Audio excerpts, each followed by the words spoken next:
Good afternoon, my name is Floyd Davis, and I'm a criminal justice major, and the reason why I chose this particular path is because I was a former correctional officer, and now I'm a current law enforcement officer, lieutenant with Harris County Precinct 7 Constables. Today's topic is going to be about prison rehabilitation.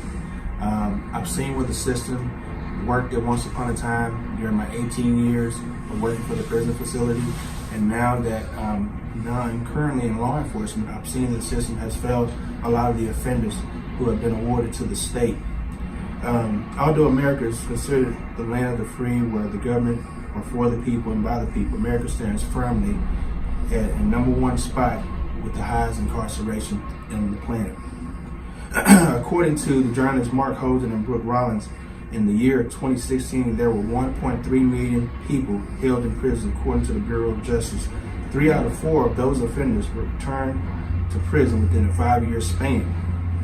These unbelievable numbers reflect not only our justice system, but also our society.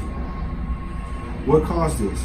Many have realized we are not adequately preparing former inmates to re-enter society.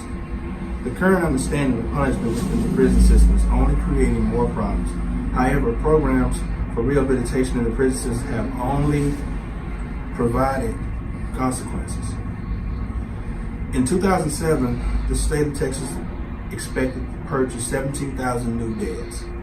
After implementing mental health programs and expanding drug costs and addressing cognitive distortions, the state closed 4 prisons and made plans to close 4 more.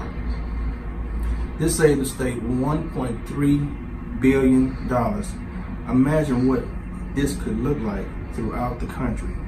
Right now, the states of Texas, Louisiana, Pennsylvania, and Florida are part of a program called Safe Streets, Second Chances, which plans to prepare inmates for re-entry to society beginning day 1 of their prison sentence. With programs like this, the state needs more people in the field of criminal justice, specifically correctional counselors, correctional treatment specialists, which is what I plan to do. In order to work in this field, you would need a bachelor's degree in the field of criminal justice. You could also have a degree in counseling, psychology. However, they prefer those with a background of criminal justice.